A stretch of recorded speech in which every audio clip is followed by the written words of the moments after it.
perfect. Perfect. Yeah. All right. Okay. All right. Candace is on. So, All right. I'm going to scoot this back a little bit. I start Whatever- talking with my hands whatever you and all righty. So everyone can see the cover page that has just the cover page of my prelim report, little booklet. We're working off hard copies here, but if anyone on Zoom would like me to email them this PDF or drop off a hard copy, I'm more than happy to. When I have it, I can upload. Or did you already start recording? It's Oh, it is. says it is, Well, there we yes. go. Okay. I just looked at the bottom. Hi, everybody. Candace with Chicago Title.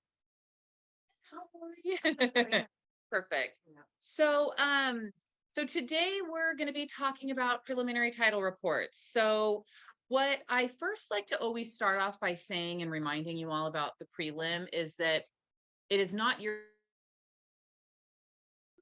job to be an expert on these reports, right? That's why you rely on your escrow officer and your title department to, thank you, to really decipher and understand what's going on with the prelim report, right? And to take it a step further, when you're, depending on if you're representing the buyer or the seller, or you're doing a dual agency, then it's just kind of double trouble, right?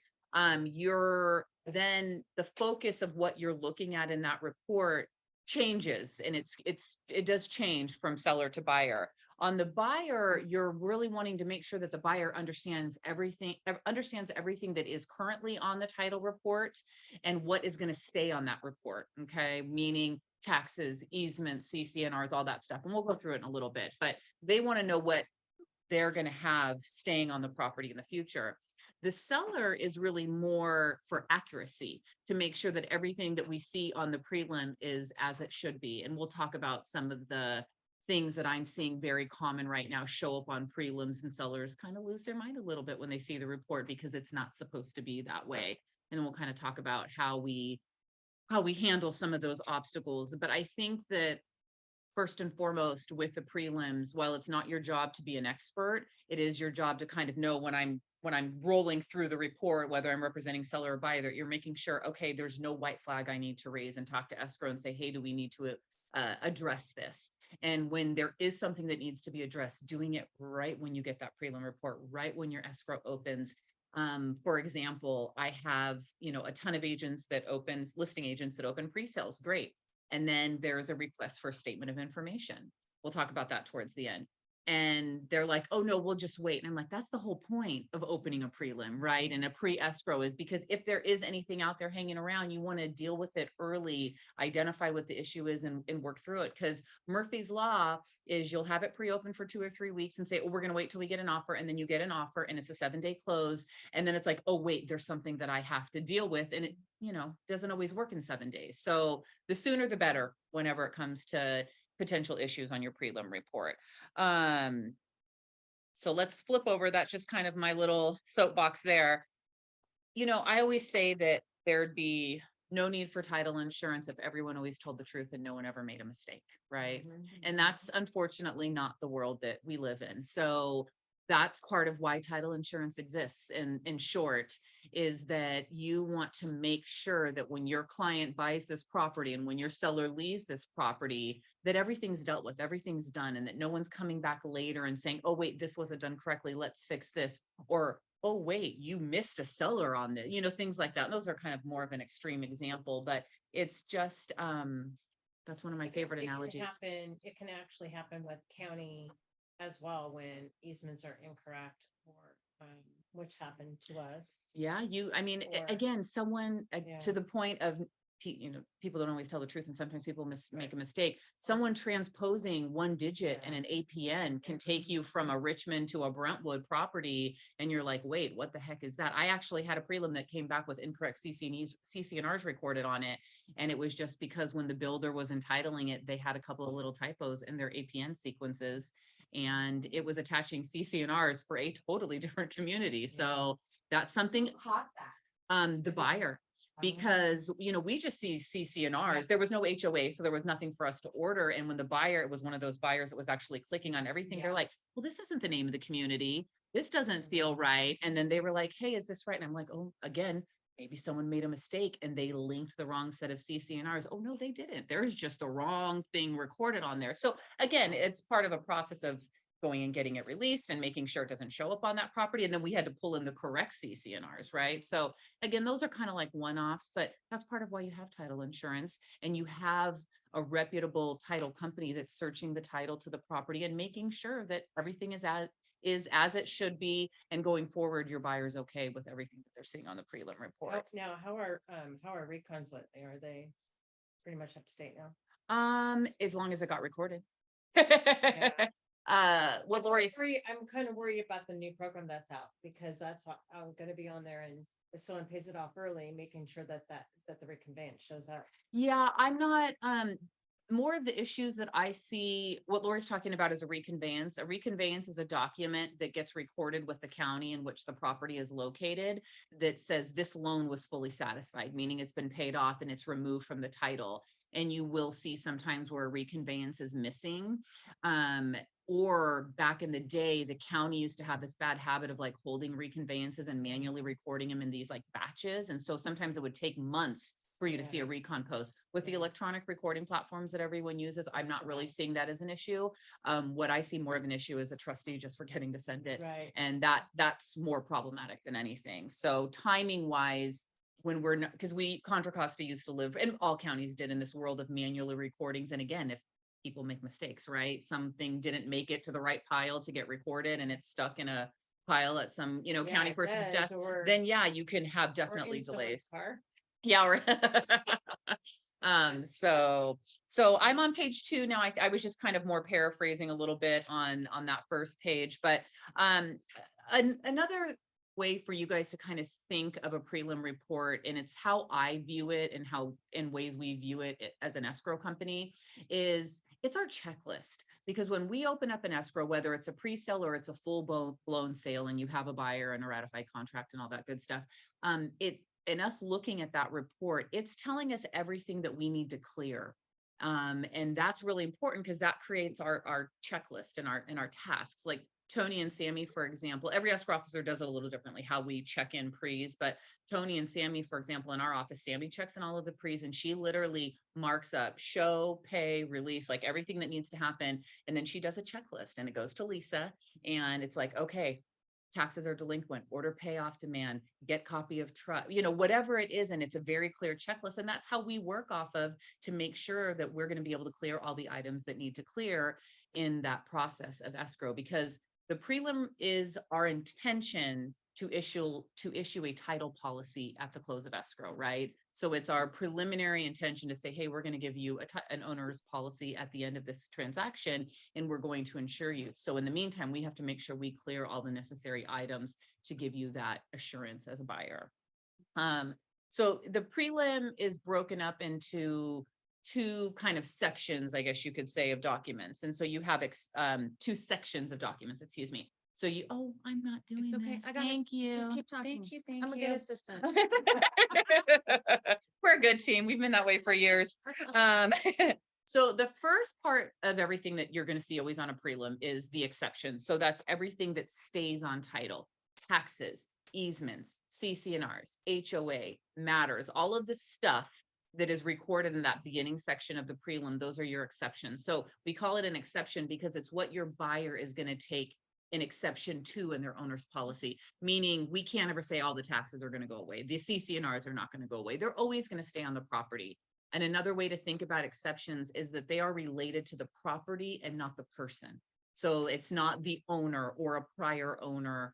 It is the actual staying with the chain of title to the property. Okay. And then the second half of that is the exclusion. So that's everything that we've got to clear. So this is your deeds of trust. This is your liens. This is requests for documentations for trusts, for probates, statement of informations, which we're definitely going to talk about. Solar, my favorite. Everyone goes, so that's kind of the way that you can think about the prelim being divided into sections: exceptions and exclusions. Exclusions is everything that we have to clear. Okay. Let's see here. Okay. So flipping over to page 3. Thank you. I'm going to remember to do that. I kind of already started to talk about this with the, and you have to excuse all my notes, but the front page of the prelim report is always going to be the letter of intention to issue that owner's title policy. So while every title company's prelims may have a little different look to them and may say slightly a different letter or introduction, it's always the same information, right? Like sometimes people will say, hey, can you check out this prelim for me? And it's like reading they all translate the same to us when you're looking at them, but I know for you guys that maybe don't see them as often or deal with them in the level that we do, it may feel different. If you're used to always seeing an F&F prelim, meaning Chicago Fidelity, our prelims all look pretty much identically the same. We just have the different logo. And then you can go to Old Republic and their prelims do look different. It's all the same information. It's just kind of organized differently. So don't be scared of that. But this is what that letter is. It's saying what type of policy that we are going to issue at close. Another great way that I use to explain what title insurance is, and it starts the conversation when you send the prelim report to your buyer, especially like your first time buyers, people newer kind of to the market that aren't as savvy, maybe haven't had as many real estate transactions in their lifetime, and they're having a lot of questions, and they start to say, well, what is title insurance, right? They don't understand, because all the insurances that we are really more accustomed to dealing with are all insurances that you pay premiums and it covers future events happening, right? Like your car insurance, if you get to an accident, your homeowner's insurance, if you have a fire, life insurance for the inevitable, right? So that's the insurance that we're used to thinking. A cell phone insurance, because we're always dropping them and cracking them and they cost a fortune. But title insurance is different because it's a retroactive insurance, right? It covers the history of a property. So what your owner's title insurance is going to give the buyer at close of escrow is it's going to tell your buyer that, look, Mr. Buyer, when you purchase this property and you take over title, nothing from the property's history is going to come back and challenge your interest or your ownership in the property, meaning no heirs, no entities, all of that. No one's going to come back and say, well, I was owed money, or I actually have an ownership interest in this property and I never sold it. So that is a huge part of what owner's insurance covers. And then it also covers what I call like clerical defects, like oh, wait, we just realized that something was showing here and it was a clerical error, like it's a incorrect lot in the legal description or something like that, very minimal. And again, if people always told the truth and no one ever made a mistake, that would not be an issue. But every once in a while, we'll get a letter from the county that says, oh, there's an incorrect legal description that was used here. Well, we're going back to the last time a title company insured it and we're using that legal. Well, 2 insurances before, there could have been something going on with the legal description. The county just now picked up on it. So again, your owner's policy is going to cover you to make sure that we go back to those prior owners and make sure that we get it corrected. So everything is correct and as it's supposed to be. Correct. So that kind of brings up, and this is not the sanctioned part of the class in the book, but I've been getting a ton of questions about like title lock. Are you guys seeing those commercials? Is anyone like a late night owl that's like up at weird hours watching?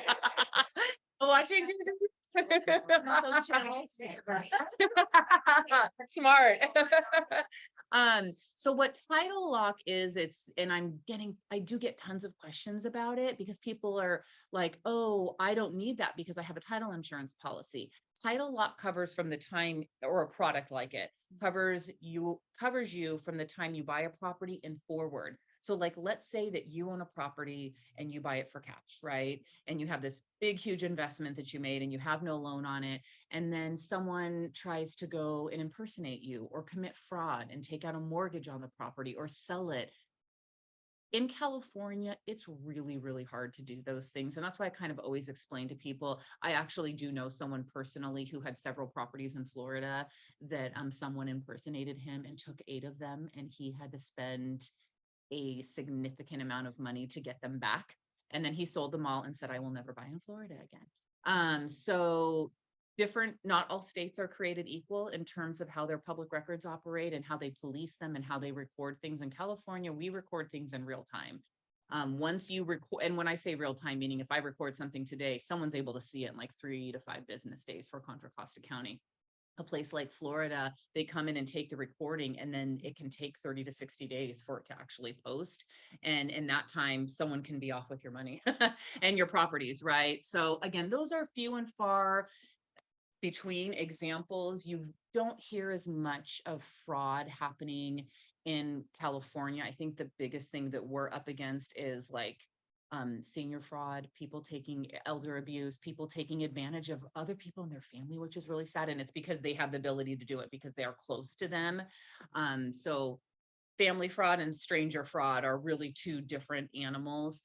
These fraudsters are definitely going after people that are older and people that have their properties free and clear. Because who wants to go and take over a property that has a mortgage on it? Like there's not a lot for them to do or get out of it. But free and clear property is more of a target. But again, in California, it is a lot more difficult to do. But if you have a buyer, and I bring this up because if you have a buyer who's asking you, well, I don't need this title insurance policy because I'm going to get title lock when I close escrow. They are two different beasts. Title insurance that I provide covers the property's history, title lock, and I think there's going to start to be more platforms like it popping up. They cover like a future monitoring of potential things that could record on the future of the property. So they are very, very different. Now watch, you guys will all want to skim the commercials to look for what I'm talking about. But and the commercial is very dramatic. It preys on people. It kind of tries to create a little bit of a hysteria in my mind, but you have to really fit into a certain type of box to be even a candidate for someone, I think, to look at fraud in that way. So looking at page 4, I'm going to kind of, are you guys seeing the whole?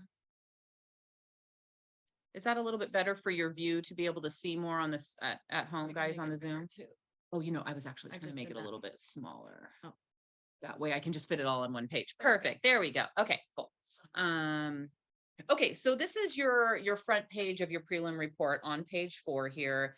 And again, this is just kind of the summarization of who opened the escrow, what the property address is, just kind of the particulars, the basics. So obviously you always have your escrow officer and your title officer information.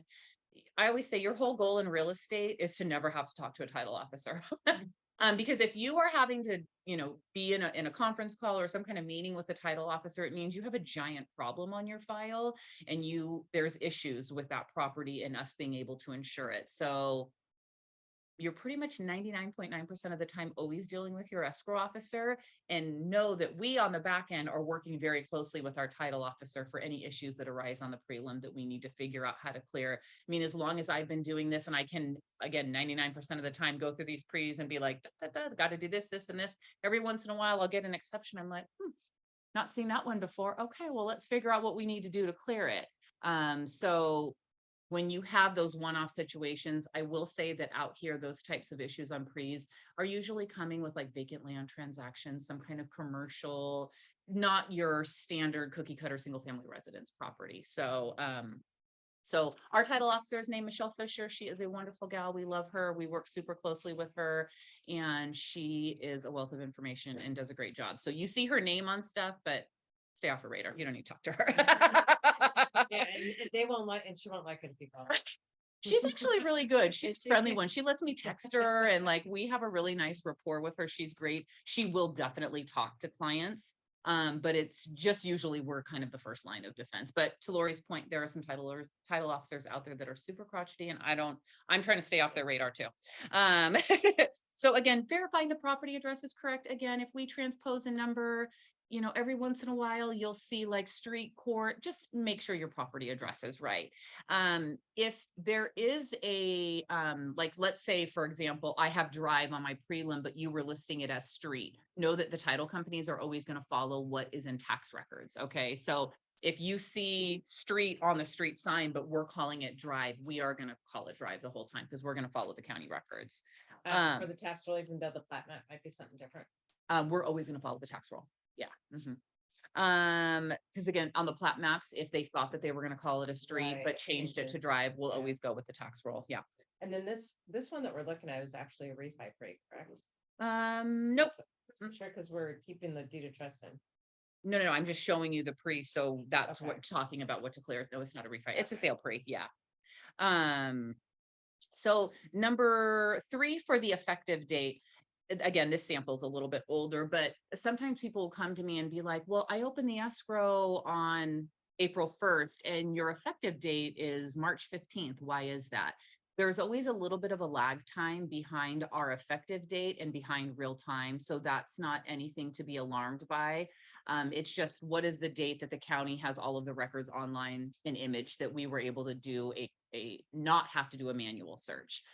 Every once in a while, if a property has been owned by the same person for a very, very long time, like pre-1980, everything's not online yet. So we're having to do manual searches. And the reason why that affects you guys is because it just takes a little bit longer to get the report back. When it's an automated search, we're running like 2-3 business days tops to get prelims back. But if someone's owned it for a really long time, you could be looking at like 5 days.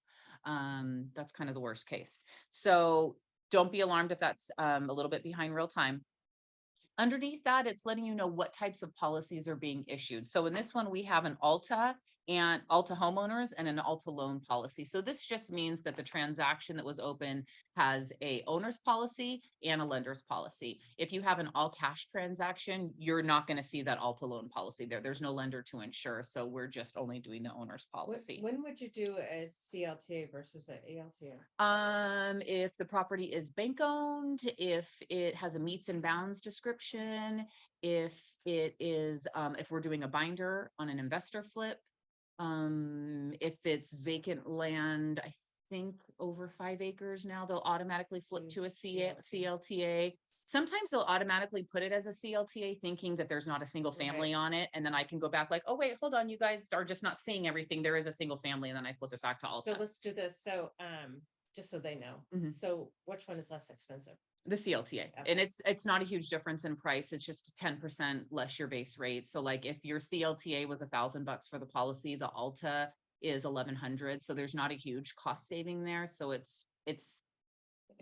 we always do the Alta unless we cannot insure an Alta policy, and then they get the CLTA. And the basic differences in coverage is that on the CLTA, you're still covering from the necessary basics, fraud, impersonation, all of that kind of good stuff. But the Alta just gives more coverage, and the fact that because the legal description is not meets and bounds, it covers you for encroachments and access and a whole slew of other stuff. If you ever have a client that has specific questions about the points of coverage, I wish they would put it in here, but they don't. Yeah. There's a great checklist that I have that says in a CLTA, you get, here's your 9 points of coverage. And in Alta, it's like, I think it's up to 27 now. So we always default everything to the Alta because I would rather just give everyone the best coverage. And then if title is doing the search and says, oh no, you can't issue an Alta, here's why, then we flip it back to a CLTA. That's a good thing to actually break it down and have it. So like, cause I was thinking, can we hand these out too? And then they need to know, like, cause they'll ask me too, like, well, why is there a lender's policy and why? So I have to tell them, just because okay, there's this a is loan. from the lender, Yeah, this is from the- exactly. And so to break down the policies, the owner's policy covers the owner, just like it sounds, right? The lender's policy covers the lender's position, and that is like a first position. So what we're telling the lender is there's no other deed of trust on title ahead of you, that you are going to be in first position. And then if it's a transaction where like the buyers have a first and second, then the policy is structured differently to that second lender that says, you're in second position because this person's already in first. So the loan policy assures position on the title to the property, right? Because no lender wants to go and make a $500,000 loan on a property and think that they're in first position, but really be in second position because there's another lien ahead of them. Okay. So that's what the lender's policy is doing. And people are like, well, that doesn't help me. That's for the lender. I know, but they're not going to give you the loan without it. So it's just kind of one of those necessary evils that come along with it. So number 5 on the list is talking about the types of ownership. And again, for the majority of everything that you're going to see around here for a fee ownership interest, right? Because that means you're buying the dirt, you're buying the parcel, the whole kit and caboodle is yours. You'll start to see different stuff if you're going into areas where you're buying like in a condo townhome, it'll look a little different. Or if you're buying like in a co-op type situation where you're buying a unit and not necessarily the dirt. So don't be alarmed by that. That's all indicative of what type of property you're buying. The other thing that I get questions on around here often is that it'll say for a fee, right? And then it'll also say an easement to, and then it'll start this, and you're like, oh, I get 2 properties? No, you get 1. But if you are in a place that has like a common area where you have access to clubhouse or a community pool, there will be an additional item there, bless you, that lets you know that there is this also easement. So you don't own the clubhouse. That would be nice, but you don't. You just own the right to access to it. Okay. So number 6, and I'm sorry, I kind of don't love the way this is organized. When I say number 6, I'm looking at these numbers right here. I know they're numbered a little something different there.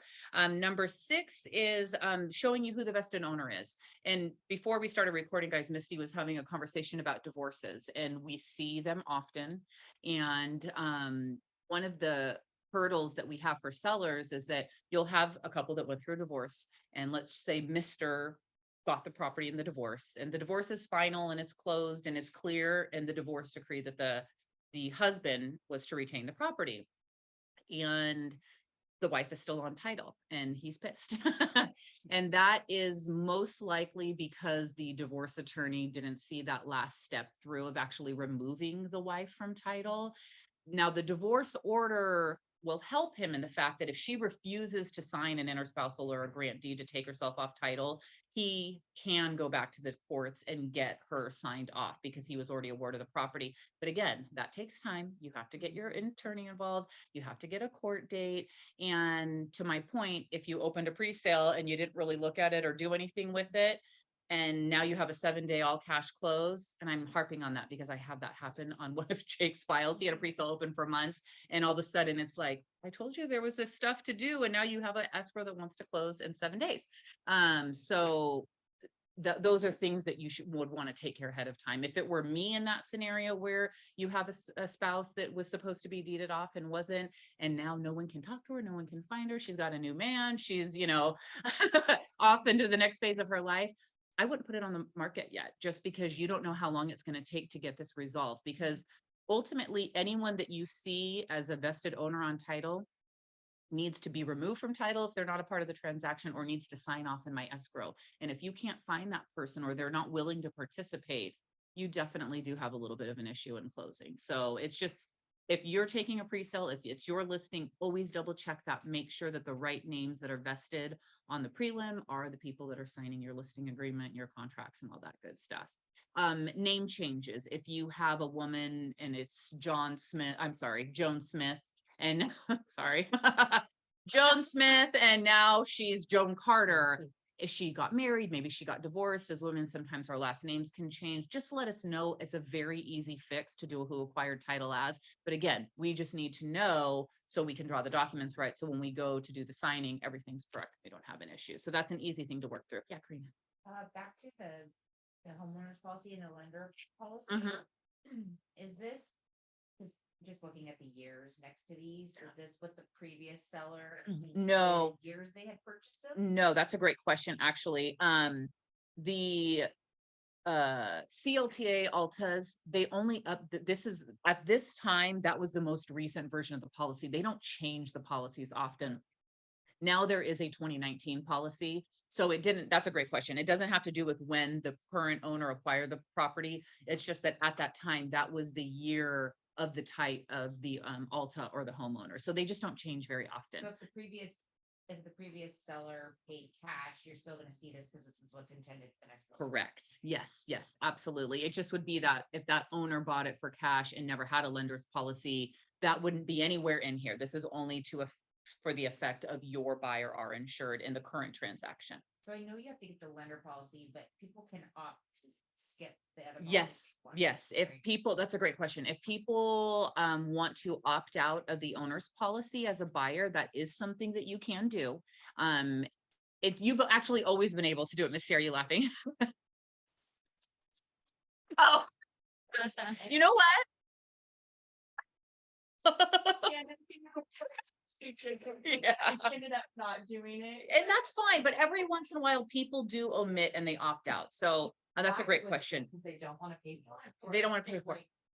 I think in your case, it was like less than $400. It wasn't a lot of money. So here's the way that it works with, with the policies. And it's always technically been optional for an owner's policy. Now, the lender's not going to give you a loan without the lender's policy, right? But the owner's policy has technically always been optional. It's just that until the closing disclosure and the loan estimate came about and put in that little parentheses optional, no one ever asked about it. And then when everything changed from, the the reason why I drink, to TRID, that's what we called it at the time, the reason why I drink. when we went away from the HUD and went to the closing disclosure, that it started Yeah, to come up, that's right? And yeah. so people are questioning it. So here's the thing, if your client is buying for cash, then there's no lender's policy, right?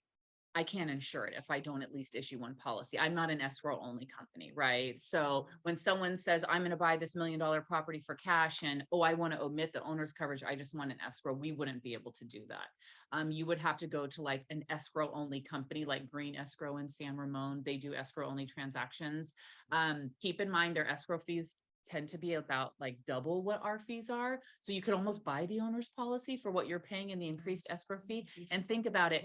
Could you imagine your client going and buying $1 million property for cash and And not having being no insured? coverage that Yeah. any, from the property's history that no one's going to come back and challenge the interest? I mean, it's literally, I know, in an escrow only, they literally have the seller sign an affidavit saying this, yes, it's all true. I'm paying off all the loans. What if I lied? So it is really important. It's more so important when you're making this huge all cash investment to make sure that you have some coverage for yourself. Now, to Lori's point, I've had a couple of times where people are like, well, give me the cheapest thing you have. Okay, I'll drop you down to a CLTA. At least you've got the basics. You've got some coverage.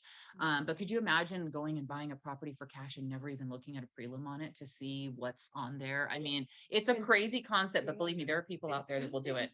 Like, I would never recommend that they don't. I always recommend that they do, because things do pop up. Mm-hmm. Like, do you remember, I don't know, were you with us at the time? So this is a story, and Wes can tell the story of, and I think it was Old Republic, that a buyer, we had the buyer, someone else had the seller. This is when we were at Keller Williams. You might remember this.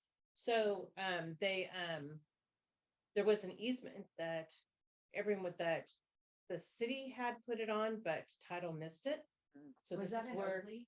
That big it might have been where it was. So they advertised it full size lot in the MLS. Yes. Oh, And when the buyer bought it, because it was a full size lot, and they were going to do a pool. So when they went to go do their pool, they went out there and marked the lines, and there was an easement in the backyard that got missed on the prelim. It got missed, and so here they couldn't do the pool, so they sued everyone. They sued all of the agents because they put in the MLS full size lot. So never do that. I watch everything that I put in the MLS because I don't want to get sued. So or RV parking. yeah, Yeah. I didn't just know that. yeah, because if they can't fit their big thing, then they'll Mhm. sue. What if and their have RV is to pay bigger them. than the current owners? Yeah. And then the title company got sued because Oh, yeah. it didn't show up on the prelim. Right. Mhm. So I don't even think I'd let them not take an owner's policy. Who Because, won? oh, everyone went to court, the buyer won. Oh, yeah, the Yeah. buyer, Yeah. I'm sure. Yeah. I've heard of, yeah. Yeah. It was PG&E and In the backyard. Yeah. Huge easement. Not that they would, but they can't Right. dig, so you can't dig Yeah, if you're yeah. so many feet Yeah. away from your Yeah. easement anyway, so Yeah. they couldn't even dig for the pool. Yeah. I mean, you can have right of way easements that no one will ever use. This one was not. It had a PUE behind there, so they could not. Yeah. It's safe But even in a access. right of way easement, they're still not Yes, going to that's let you right. make any kind of permanent modification to the Mhm. property Yep. because if you put in a They need to fence, get on then they there. can't use Yep. it for access, right? Yeah. Absolutely. I'm sure that the buyer won all day long in that scenario. I would. And Yeah, so again, that's where your pre came in. Yeah. And it didn't show it, and Mhm. so things do happen. So if someone doesn't want owner's insurance, they have to realize that something can happen, and you can't. There's nothing that you can do Yeah. after that. Well, and the other thing about, to like Misty's point, your client had a loan on there, so they got the lender's policy. But what people don't realize, is that when you omit owner's coverage, let's say that your own, I'm going to easy math. Let's say that the owner's coverage is $1,000 and your lender's policy is $600, right? So you're at $1,600 for your total title charges. When you omit the owner's coverage and you pay what we call full boat or without the simultaneous discount, your lender's policy is actually 120% of the base. So now you're paying $1,200 for the lender's policy because we're only issuing that first policy to the lender. You save $400. Like, really? A big whoop, exactly. So that's why a lot of times, and believe me, I probably like once a week, Tony will email me, I got another one. You talk to him, and it's definitely something that you talk out. It's not something you can put in email because it's too Correct. confusing. But I literally do a side-by-side comparison. Here's your owners and your lenders. If you do keep the owner's policy, here's your lenders only, plus you have to pay for your prelim now. and this is really what you're saving. And literally, Mr. Buyer, if you ever have an issue with the property, I'll make your lender whole, but I legally do not have to make you whole. And for the most part, people do tend to go with it.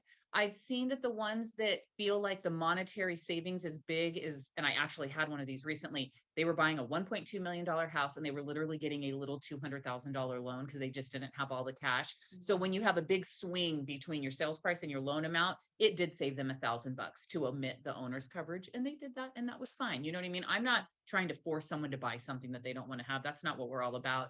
But we do want to make sure we educate people about what you're really saving and about what you're not getting. So Re-pull the pre-limit towards the end. that's called a date down. Yeah. So right to the end of closing, literally when we're getting ready to release it, the day before, the day of, we're having title go in and do another check. Hey, has anything popped up during the escrow process? And God, every once in a while, it's like, oh, a tax lien popped up. Or Tony had one the other day. She was sending it down to record. And 2 weeks before we were closing escrow, they had already been in escrow. He added his girlfriend to title and they took out a second mortgage and never told anyone. They signed all of their papers, only him, when they had literally just added her. And we're like, there's a whole other mortgage to pay off. So Tony gets this information with Sac County and she calls the listing agent. The listing agent's mortified. He's like, I have no idea what you're talking about. Like, what's going on? We call the seller and he's like, oh yeah. I had a huge gain on the property and I was only going to get 250, but my girlfriend's lived here. So my tax person told me to put her on so we could get the $500,000 deduction. And then I needed money to buy my next house. So I just took out a quick HELOC. And we're like, okay, cool, buddy, but you guys got to re-sign. We got to order a payoff, you know, I mean, could you imagine if we closed, you know what I mean? And missed that? Horrible. So really important to make sure your clients don't start recording anything on the property during escrow. But we do a date down. We do a date down to the time we're closing escrow to make sure we haven't missed anything. Say mechanically popped up Mhm. after close, then does the insurance policy pay for it, or do they go after the seller? It kind of depends. So with that, let's say that you're closing on the 31st, tomorrow's month end. Question for them. 'Cause they Okay. can't hear. Okay, so the question is if a mechanics lien were to pop up like towards like after the prelim comes out and all of a sudden there's a mechanics lien that's now in question when we're doing our date down to the close of escrow. Let's say we're closing on March 31st, we close escrow, and then all of a sudden next week we find out there was a mechanics lien. If the mechanics lien recorded on the 30th or on the 31st and was in that weird little window of the date down not catching it, which I have had happen before, we're on the hook for it, right? We're going to have to make sure that we can release that mechanics lien, pay it. We will go after the prior homeowner. We will deal with the contractor, whoever it was that filed the mechanics liens, but it is our obligation to make the buyer whole. Now, if the mechanics lien recorded on April 1st or April 3rd in this case, because that's Monday, and we closed escrow on the 31st, your title insurance would not cover you, right? Because it recorded after we closed escrow. Yeah. But to that point, that mechanics lien, yeah, I know that mechanics lien is based on a contract with the prior owner. So the buyer could get it. They will get it released. The contractor, the mechanic would legally have to release it because the person that they had the contract to do work with is no longer the owner of record. But if you have a jerk contractor who wants to be a jerk, you're probably going to have problems. I have had that happen once with actually a mechanics lien from a solar company. And the client ended up having an attorney and the family wrote a really scary letter and they released it like 2 weeks later. They brought me the release. I recorded it for them. I was happy to make it clean, but it wouldn't be something that our attorneys would get involved in because it got recorded after the fact. Oh, see, I thought that the title insurance protected you from that. So no, that's it. Remember history of the Yeah. property. So the From date that time you when it record. closed and So stuff, something that- like title lock would would pick be- that up yeah. and say, oh, okay, Right. you know, what, let's say you closed escrow on the 31st and you called the title lock people that day and said, I want to have title lock on my property. Then you would be under their platform, right? Where they're monitoring the title on your property. And then when they saw that recording on April 3rd, they would be like, oh, something just happened here. Now they're not going to remove it for you. They're not going to fix it for you. They're just going to let you know it's there. That's really all they do. They don't help you fix anything. They just let you know it's there. So you don't have infinite amount of time go on. Because it's just like even wire fraud. It's a lot easier to get your money back if you were hacked immediately than waiting 5 days or 2 weeks or whatever. So it's like timing is of the essence. These title lock companies, they don't fix it for you. They just let you know that it's there. And then you still have to figure out how to fix it. But at least you know is what the whole premise of these companies are. And the mechanics lien, that person who's issuing the canvassing can always go and put it on the seller, wherever he moved to, he can find the Yeah, they address and can put it flip on their it. other Yeah, property. absolutely. Record it if it's already changed ownership? No, right? Well, see, that's the thing about the county. I mean, if it's so quick in time, like my example of closing escrow on March 31st, and then they go down to record it on April 3rd, the county records are not that savvy to already know that this person is the owner of record. I don't know exactly how much, Karina, but there's a little bit of lag time where they'll still let you record it. And then sometimes the county will kick them back. And I've had that happen with trustees deeds. The county will kick them back and say, you can't record this. It's not the right owner of record. So I think it depends on the timing, probably depends on the county. Not all counties are created equal in terms of how quickly their records update. Good questions though, you guys. Okay, so flipping, I think that's everything on this page. Flipping over. So this now, oh, thank you. I keep saying I'm going to remember and I keep forgetting it. That's perfect. So now this is where what I refer to as the meats and potato of the prelims. So this is everything that's on the title to the property. So first, like we talked about earlier, we have the exception. So this is everything that's going to stay on the title. So again, tax man, he's never going away. You can buy your property free and clear. For cash, it can be free and clear. You can pay off your mortgage, but you are never going to pay off the tax man. He's like a diamond. He's there forever. We're always going to show if there's current bills due, we'll call them open. If there's bills that have been paid, we'll show them as paid. And then we'll always let you know the ensuing year of when the next tax bill is going to release, just because, like, for example, right now we're in the 2022-2023 year. Yeah, you have to pay those taxes, but we're also going to tell you you're going to next have the 23-24 year. So we're always telling you that ensuing taxes are around the corner. In this one, under number 2, it happens to just show that you have unpaid taxes and they're delinquent. Really important to always assure all of your clients, whether it's seller or buyer, we make sure all property taxes are paid current, supplemental taxes, regular property taxes, and that we prorate property taxes to the close of escrow. So for your sellers, if they maybe don't have an impound account, they own the property free and clear, and when the tax bill comes out and that bill's due November 1st, delinquent December 10th, they just pay the whole bill. They were like, I don't want to worry about installments. I just want to pay the whole thing. Well, then they decide to go and sell in April, right? It's like, wait, I already prepaid those taxes. We will have the buyer credit you back that money in the escrow. The flip side is where sometimes we get in these places in the tax year, and it's usually for July 1 closings up until like end of August-ish, where the tax bills are not out yet. There's still taxes due, right? So in those cases, we actually take money from the seller, we give it to the buyer in the escrow. And then when the tax bill comes out from that county, then the buyer is responsible to pay the whole thing. So it never fails. About like November-ish, we always get calls from buyers. We're being told we have to pay this tax bill, but we didn't even own the property the whole time, and they're mad. And it's because they are not remembering that on the closing statement, they got a credit from the seller for the days that the seller owned the property in the installment. So just always rest assured, clients, either way, we prorate down to the date of close, and we make sure that all the tax bills are paid current. Because if we miss one, we're on the hook for it. We don't want that. So this prelim also is showing defaulted property taxes, which you do see often. The county will let you go years and years without paying your property taxes. Once you hit the 5-year mark, then they could technically set you up for a defaulted tax sale. You usually don't see them go that long unless it's like people that have land and they passed away and the families didn't even know that they owned it, which is common out here for some crazy reason.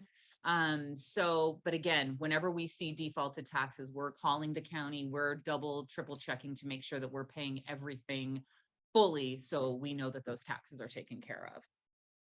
There will also always be an item in our pre for supplemental taxes, and that's just to let the buyer know that every transfer of ownership triggers what's called a supplemental tax bill. So you have a current owner who the property is assessed at, say it on here. What does it say? The property is assessed at 100. No. Oh, that would be in the notes section. Let's just say the property is assessed at 200,000, but now the buyer is coming in and they're paying 600,000. They're going to have a supplemental tax bill triggered from the sale on that difference of 400,000. So important to prep your buyers. Hey, I know you have an impound account. Your impound account most likely won't pay your supplemental tax bill. So know that you are going to get a one-time supplemental tax bill that is going to be triggered from this transaction, and make sure you pay it. Because the other tax bill that comes in the mail, people think, oh, I'm going to junk this. I don't need to pay it. My impound lender is going to pay it. And they will, but they don't pay the supplementals. They don't even they don't even receive the supplemental. It would be the buyer, now homeowner's responsibility to pay that supplemental. And then a lot of times they'll have an overage in their impound account. And then at the end of the year, the lender will give them back whatever the overage is. So that should almost cover the supplemental, depending on that impound lender and how much they collected and how much the supplemental is. But always a good heads up to give your buyers that one-time deal. They are going to get a supplemental tax bill. Didn't you say it's roughly 1% of the difference between? Correct. Yeah. It's based on the ad valorem, so it's not special assessment. So in my $200,000 assessed value for the seller and a buyer paying 600,000, worst case, it would be about 4,000. That would be for a full year. But again, it's based on how much time is left in the tax year. So if you close on July 5th, let's say, and you're at the very beginning of the tax year. And so they're going to have a whole year of that supplemental. It'll probably be pretty close to that $4,000. But if they close on January 1st and they're halfway through the year, you're looking at more like $2,000 because it's only half of the year. That 1% on the difference between the two values would be for a whole year. So, depending on the timing. Yeah. Because my clients were gonna get an $8,500 one because they bought in Clayton. Mm-hmm. And they, people lived there 20 years. Uh-huh. So we were calculating, I'm big on that. Yep. You're gonna get a Good girl. supplemental. Mm-hmm. Calculate was like 8,500 Mm-hmm. for one, and I was like, oh my gosh, they're gonna back out. Well, new builds, how do they calculate that? That's a great question.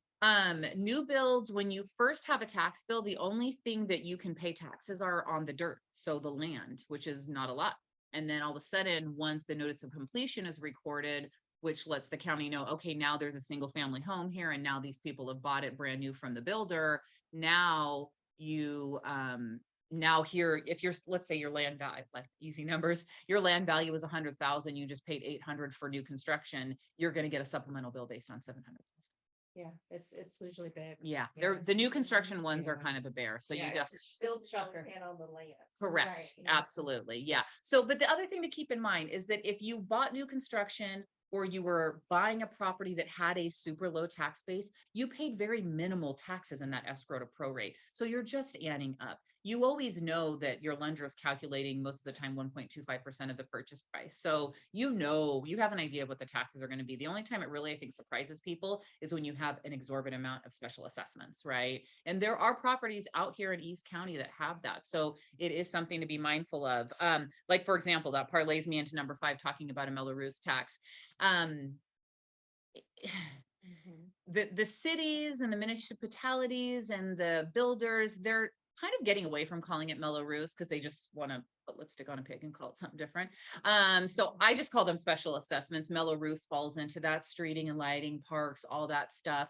The rule of thumb is the newer the build, the more taxes are going to exist because the builders, it's so expensive for them to buy and entitle land anywhere, but especially in California and especially in the Bay Area, they're just trying to figure out whatever they can pass off so they don't have to pay for it in the entitlement process. I mean, the cities and the counties are going to make them do certain things, but it kind of feels like if they can not have to do it and they can pass on some kind of bond in the building process, they do. And so that's why you have certain places in Oakley that I tell people just to account for 2%. Yeah. Yeah. You're all okay. So it's not just me. Yes. $100 additional a month. I was Yeah. like, They're Yeah. 2.2 oh, until like, Mhm. but Mhm. there's 2 builds in Oakley that only have 1.3. Yeah, that's So they just buy it out before. Mhm. Somebody told me. Yeah. that you're seeing that happen a little bit too. Builder pitches in, but Lathrop is, if you saw Lathrop, it's almost 3%. wow. Yeah, for Melrose. Yeah, that River Island community I heard is really Yeah. high. Yeah. So again, the good, the bad, and the ugly, look at it ahead of time. Make sure your buyer knows. We have them sign off on the tax roll and escrow, but they should have that upfront before they release their contingencies. If I were an agent, you know what I mean? Like, And take a give look at listing, this. Put that in your disclosure. Yes, absolutely. Yes. Absolutely. Tax roll, Um, tax. I told you I wasn't going to be an hour and I'm I know, going look long. at us, Sorry. we're keeping I it know, but going. you guys have such great questions. So, so number 6 is talking about CC&Rs. Just about everything out here has CC&Rs, guys. Not a big deal. We give a full copy to the buyer. There is also a disclaimer that says if anything in there is what I call naughty and mean, Yeah. that it is null and void. But part of what we do as a title company is it's our obligation to let you know everything that's recorded. And those CC&Rs that from a really long time ago that were very mean and derogatory, they're horrible. They make me uncomfortable. They're so bad. Yeah. But I legally have to let you know that they're there. But there's a big cover sheet that says if this is mean or naughty, it doesn't apply. So just make sure that your clients are seeing that. Okay. But we let you know that the CCNRs are there. This prelim doesn't have an HOA listed. I wish it did, but Yeah. if there were a homeowners association on the property, it would be right there with the CCNRs. They're always recorded right next to each other. Sometimes you'll see HOA first and then CCNR. Sometimes you'll see CCNR and then HOA, but they're always right there together because it's what the builder was doing when they were going through that process of the subdivision.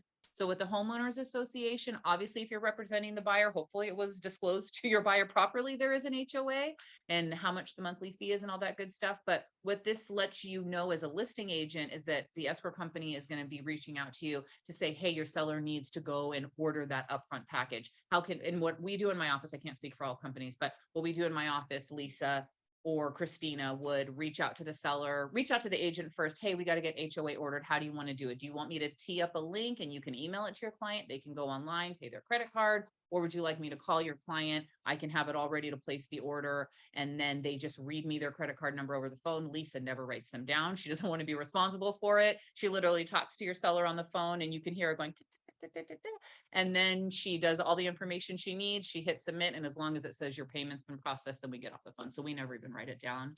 I know that every escrow officer may have a little bit of a different take on that. So we want to be as helpful as possible to be whatever is most convenient for your seller. So we'll kind of look to you as the listing agent to let us know what would be the best way for your seller to feel comfortable to, get that HOA ordered. But again, it's part of the disclosure process. It has to be done. You cannot close without for you guys on the disclosure side, you need to have all the upfront docs, but for us, we have to have the demand. We cannot close without the HOA demand. We need to know what's owed. Are they current? What's the transfer fee? What's the process that the homeowners association company needs in order to transfer out of the current owner and into the buyer's name?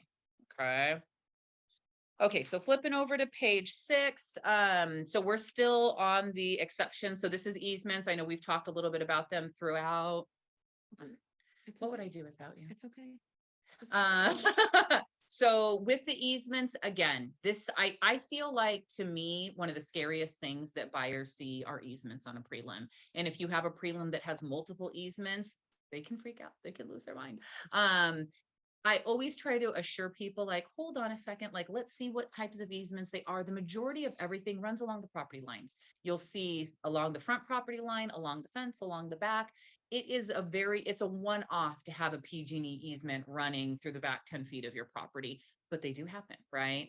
So The older properties usually have it. in the we back. actually just had something fairly newer build in Oakley that I was surprised that it Oh, was wow. not along the fence line. And we got the color coded map because it was people that there was like 3 easements on the property and they had questions about it. So I ordered the color coded map, and sure enough, it's the color coded map. Let me back up. A color coded map is something that we can order once the prelim comes in that lets the buyer know the easements that you see on the prelim, we color coded them to the parcel. So if you had 3 easements on the pre, it'll be like, here's the red one, it's number 4, here's the blue one, it's number 5, and then number 7 is the green one, and it's right here. So it literally plots them in color to show you where the easements are on the property. Majority of the time, they're running along the property lines. This one it felt like a good 10 feet from the back of the property line if I were a surveyor, but there was a good section, and then you had this easement running Wow. through it. That So means things underground, yeah. or it means that. That, they- and this they- one, it was a okay. utility. yeah. It was a PG&E. Cable It was a and phone, PG&E. okay. Yeah, yeah.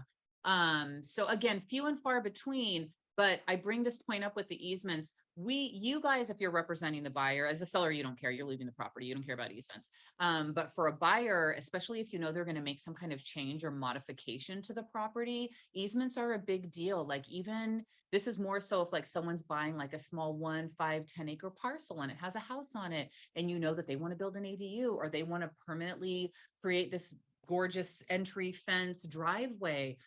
We need a color coded map on that thing, right? You want to definitely make sure you're letting your buyer know, hey, I know you want to put a shop, you're going to do an ADU, you're going to change the front. Let's make sure that the easements that are currently on the property do not prohibit you from making any modifications.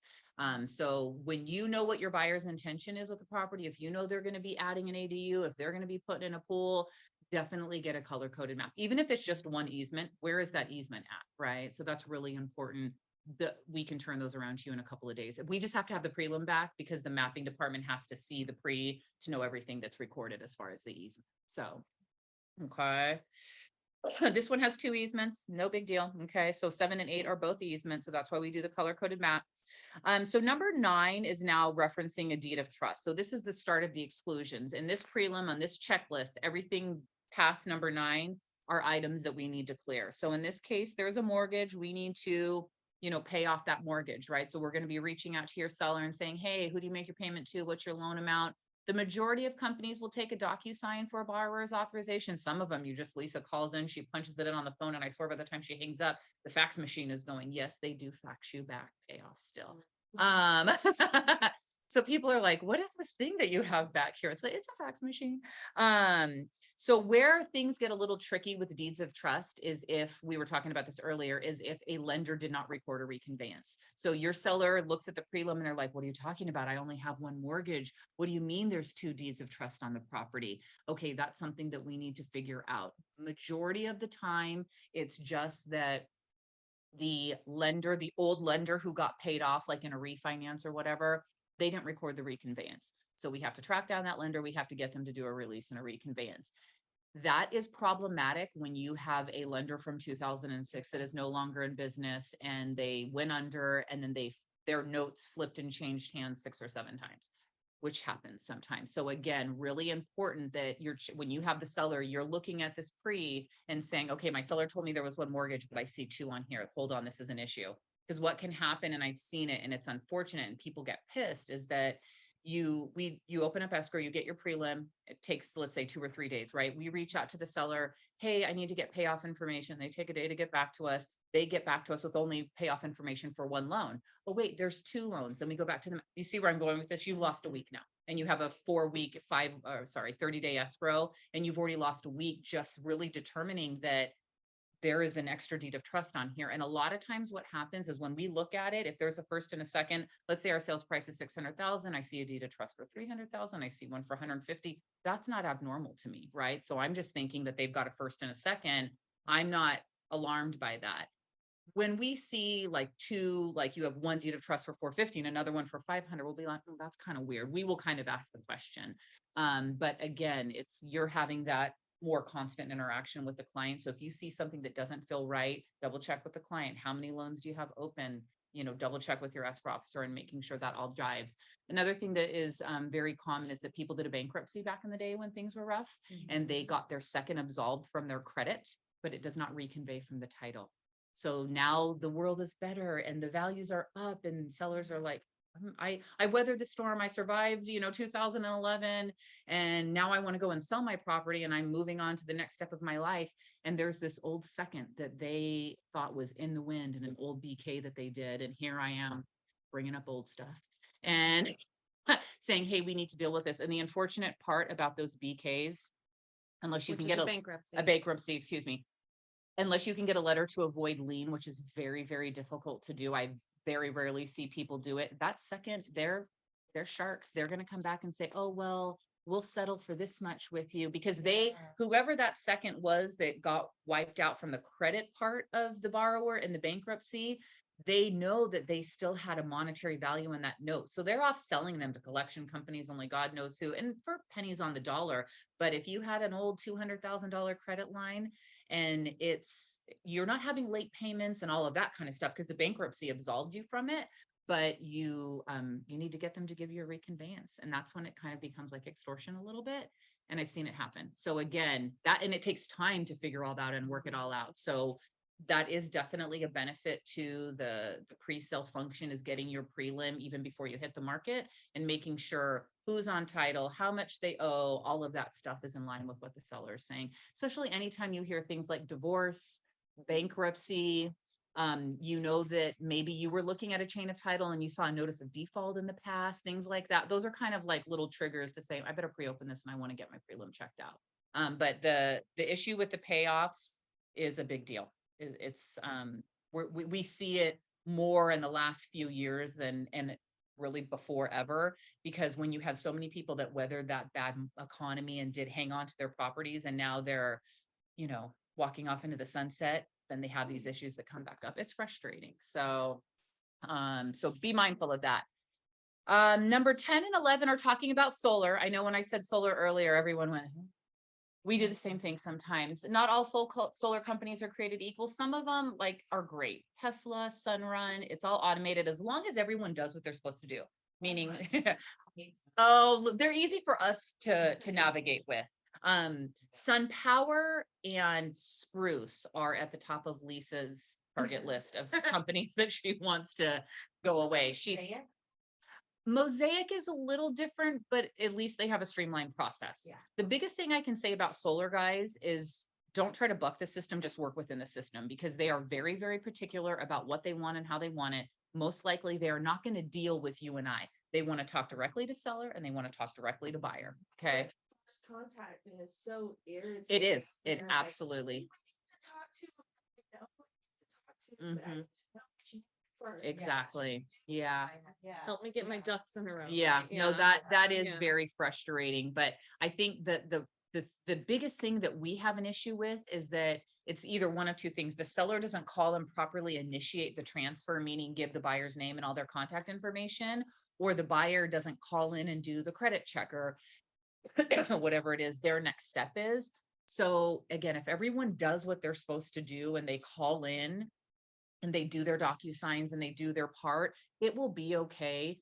Believe me, Lisa's got her checklist of, she'll have like a little list on her wall, like, okay, these are my Sunruns and these are my Teslas. And Mhm. okay, the seller did this and the buyer did that. And cause we're kind of following, cause we know that until we get the documents we need to record in the escrow closing, we can't close. So we are very mindful of wanting to get our contract terminations and get our UCC terminations.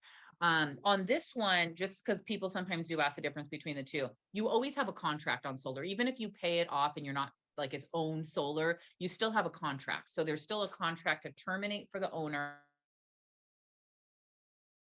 and put the new back. The UCC means there's a financing piece involved to that solar. So if the seller's paying it off in the escrow, which we're seeing happen sometimes, the UCC just terminates because now there's no monetary consideration for the solar. It is owned outright, but the contract still has to be terminated and the new buyer's contract goes on. So regardless of whether it's being assumed or it's being paid off, there's always at least one thing that we need to deal with, and it's the contract. Okay. So whether it's owned, still have a contract. Yeah, exactly. Because the contract is what allows for use of the solar system. So if people aren't in a contract by Lori, then that means that they're not, excuse me, that they want to utilize those panels, right? So you have to be in a contract with that solar provider in order to have access for that. Exactly.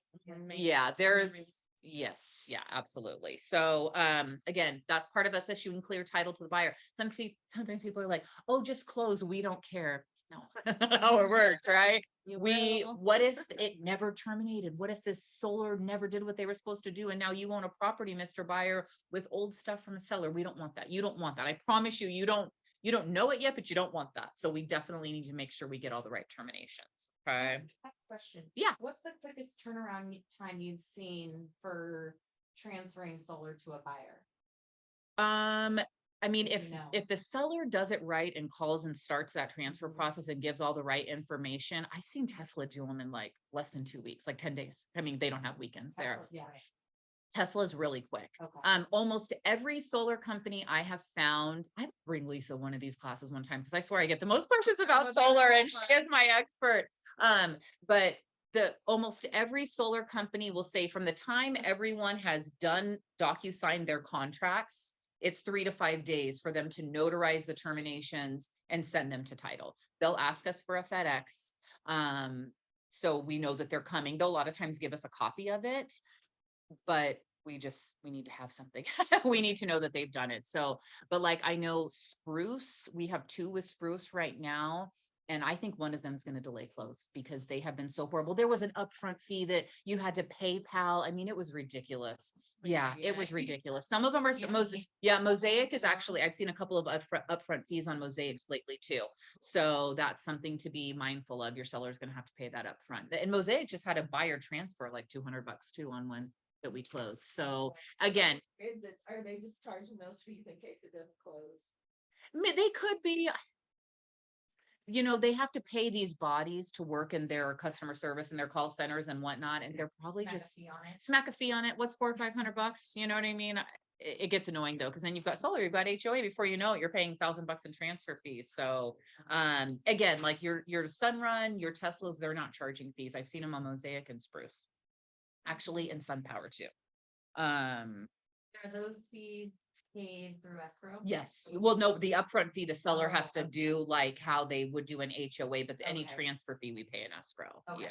Yeah. Okay, so I'm flipping over to page 7 because I'm going way over now.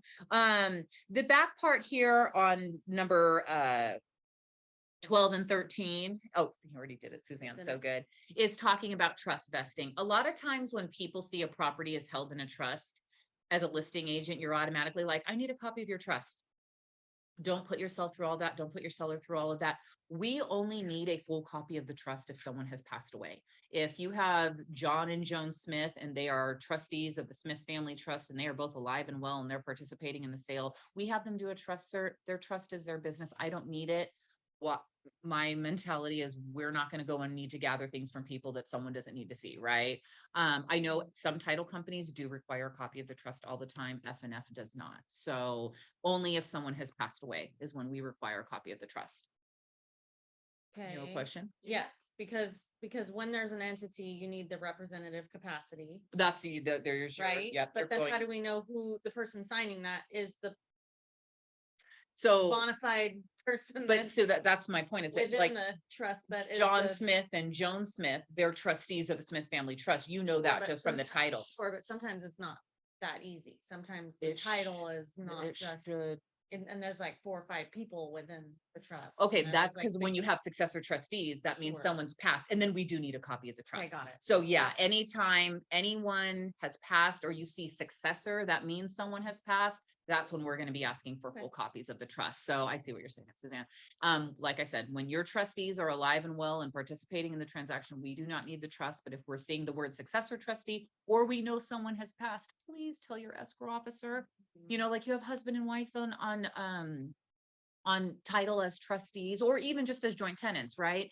And we see the prelim and we're calling and we're asking, you know, Joan Smith, oh, I need to get something for John and we don't know he's passed. We feel horrible. Like, Mhm. please tell us. And that happens every once in a while. It's no one's being malicious, you know, it's just that it didn't, you know, disseminate to us. So really important if you ever have a situation where someone on title or a trust or whatever is deceased, please definitely let us know because we want to be super, you know, respectful and sensitive to all of those things. Because I know those situations can be emotional for people, whether it's a spouse who's selling the property as the sole trustee because their partner has passed, or because there's like someone's parents passed away and now the child is selling the property. It's emotional. Sometimes if it just happened, it's very raw. So we just want to make sure that we're, you know, kind and sensitive to people during those times. So just let us know because sometimes you would think we would have access to it, but if people haven't filed an affidavit of death, we don't know. So another item on here to be mindful of in your prelims is the statement of information. So I kind of alluded to that. A statement of information kind of feels like a loan application because it's asking your name, your prior names, your address, your prior address, social, date of birth, your kids' names. A statement of information arises, or a request for a statement of information arises on your prelim because there is a lien out there in that name. No. No, it's not. I'm just talking about it. No, I'm just talking about it. She's No. waiting for notes. Yep, these are my last couple of notes, things to look for, statement of information. So what it means is that if you're John Smith, there's a million John Smiths. You're going to get hit up for a statement of information, right? If you're Candace Marcella Chaparra, unless I didn't pay my bills, I'm not going to get asked for a statement of information because my name is not common. Yeah, me and Mia with our not common last name. So what the statement of information is aimed at is just clearing your party in the event that their name is being associated with the lien that we're seeing, right? So this could be franchise tax board, IRS, child support is probably the biggest one, credit card judgments, things like that. So again, this is one of the things, the statement of information is probably the biggest one out there, guys. When you see a request for it, they're majority of the time on sellers. Every once in a while, you will see it on a buyer. And when we see them on buyers is like IRS, like let's say that the buyer has an IRS lien, for some reason the lender hasn't caught it yet.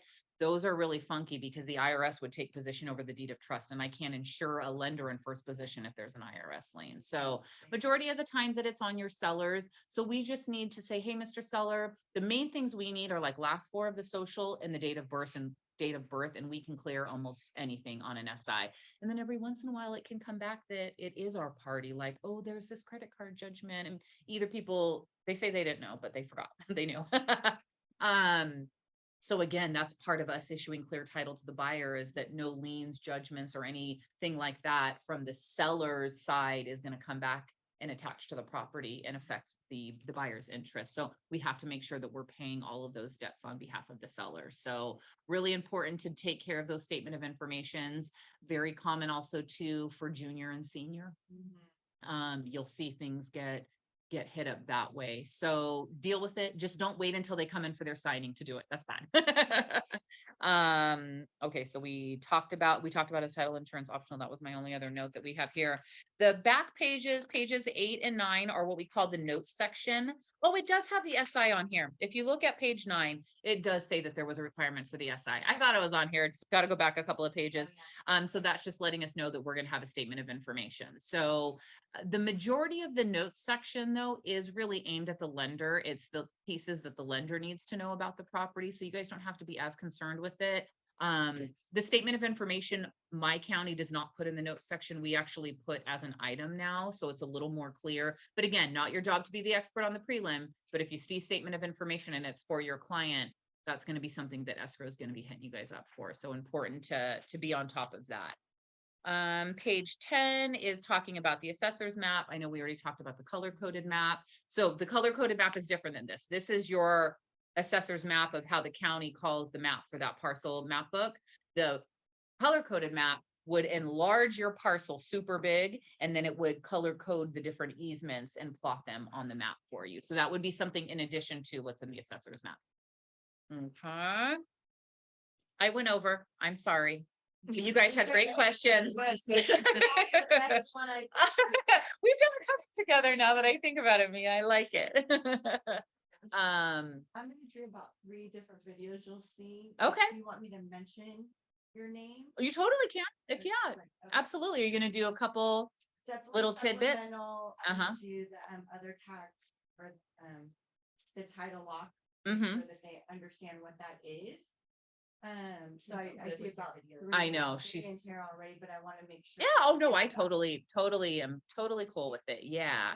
I'm like, if you could do like talking about like prelims while you're on your skates, it would make it so much like cooler and sexier than like me. It's like trying to make prelims are boring. It's not fun. So it's like I'm always trying to find ways to like make it exciting. It's really hard. And the pop. Better like scenic places skate. You know what I mean? There's like I wish we lived by the ocean. Oh. Roller skate is over where that place and In where the Oakley? no. Okay. Let's see if Thank they have you. any Oh, yeah, questions. Questions. Sorry. The Zoomers. Oh, Zoomers. back there. Yeah, I know what you're talking about. Yes, Yeah. on Villa. If you guys ever have questions, call, text, email. More than happy to help. Yeah. Thanks, guys. Okay. Have a good day, you guys. Thank you. You too. Bye.